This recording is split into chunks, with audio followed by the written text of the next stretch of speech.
Hello everybody, welcome back to the channel. It is me, Jordan Young, back with another banger. Here I am, I'm currently scraping the bottom of the barrel of sneaker content. Today I'm going to be giving you guys my thoughts on the Air Max 1 OG Big Bubble Vault midsole. I went ahead and did the 30-day wear test challenge. Now let me start out by saying that wear test challenge videos are just stupid. What is it about this whole venture that makes it a challenge? Yeah, bro, you wore your shoes for 30 days, man. That's incredible. Like, what? And what surprising results do we really expect to see? Like, is the presence of creases and potential drag and wear supposed to be some kind of result that was in any way unexpected? I do think calling it a challenge is definitely a misapplication of language, and having somewhat roasted the idea of the content, I am still committed in this episode to bringing you my findings. Let's start off by just quickly talking about this shoe, because I'm sure a lot of you guys have already forgotten about these. It's the 86 OG with the Vault midsole in the royal blue colorway. You guys might remember when Air Max Day first launched in 2014, there was a red version of the shoe with the Vault midsole, and these are the blue versions. I made a short video where I asked you guys, the audience, if you guys would be interested in seeing a wear test. In the video, I said I would take these running for 30 days, and with an incredibly high response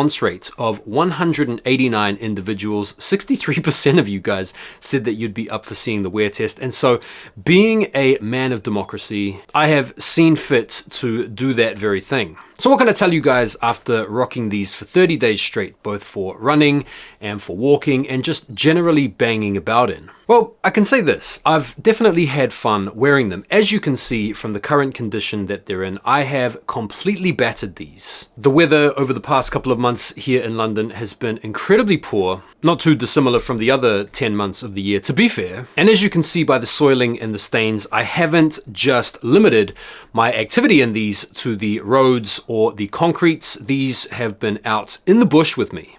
So in terms of running, I don't really rate them. I go for a run well, I'm not gonna lie, I don't go for a run every day so much as I go for a series of stops and starts. It's kind of like intermittent jogging is what I would call it, because I have these two lovely woofters with me. This is Manu. Hey Manu. Over. Yes. Down.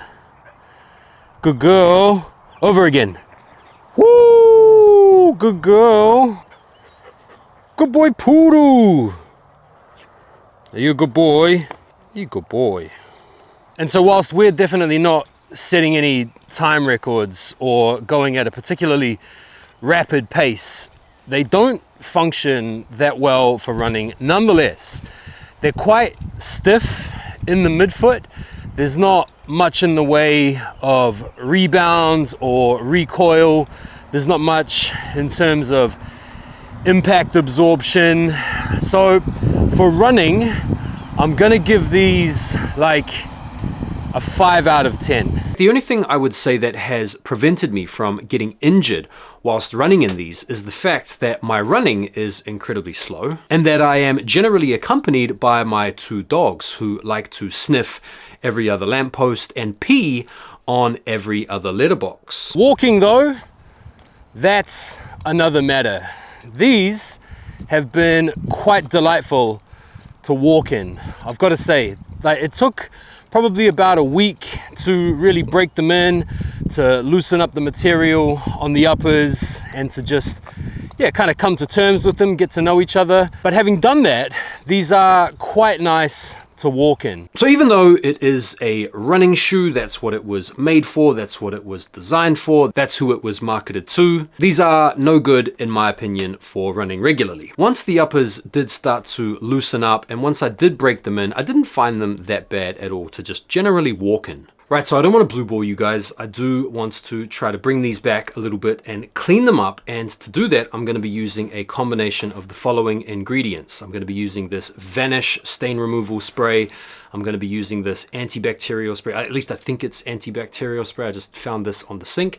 And in order to generate some suds action, in order to generate some foam so that I might get into the zone, I've got this hand wash. Now, obviously this particular colorway is pretty bad in terms of showing the spoils of the soils. And so I'm not that optimistic that I'm going to be able to bring back the white, vibrant toe box area, but we'll try it nonetheless. So basically we're going to go like this, spray on the Vanish, and then add a little bit of the hand wash, and then get the brush, get the water, and then just go hard, man. Go hard. I'm going to repeat the process over the entirety of the upper. I'm not even taking out the laces. Like, I can't really be asked with all that. I know you guys out there that might be in the business of professionally cleaning shoes or restoring them might cringe up at this process, but to be honest, I've got other stuff to be doing than to be putting everything into this shoe clean. I just want to kind of get these back to a presentable standard. And so after going through that and giving them a rinse, as you can see here, they look pretty good. I'm just going to repeat this process again, hitting it with the Vanish, hitting it with the suds, scrubbing it with the brush, and then rinsing it under the tap, and then chucking them in the sun. And then after all of that, we are left with these results. I think they look pretty good. Again, this was like just 10 minutes of effort, stuff that you've got lying around the house. And as you can see by comparing them to the shoe that I haven't yet cleaned, I think they come out pretty reasonable. The only thing I could potentially do to maybe get rid of the smell would be to chuck these in the washing machine. But honestly, at this point, these have become beaters to me. These really are just walking shoes or casual shoes to me at this point.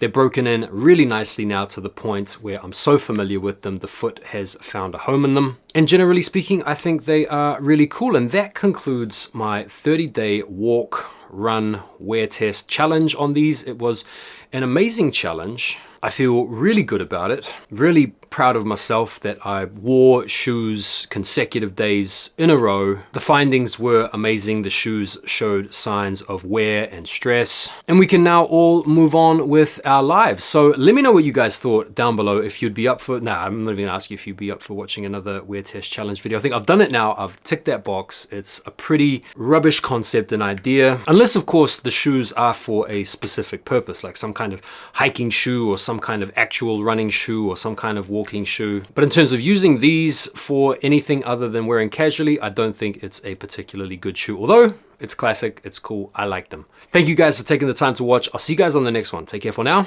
and peace. Puru, come!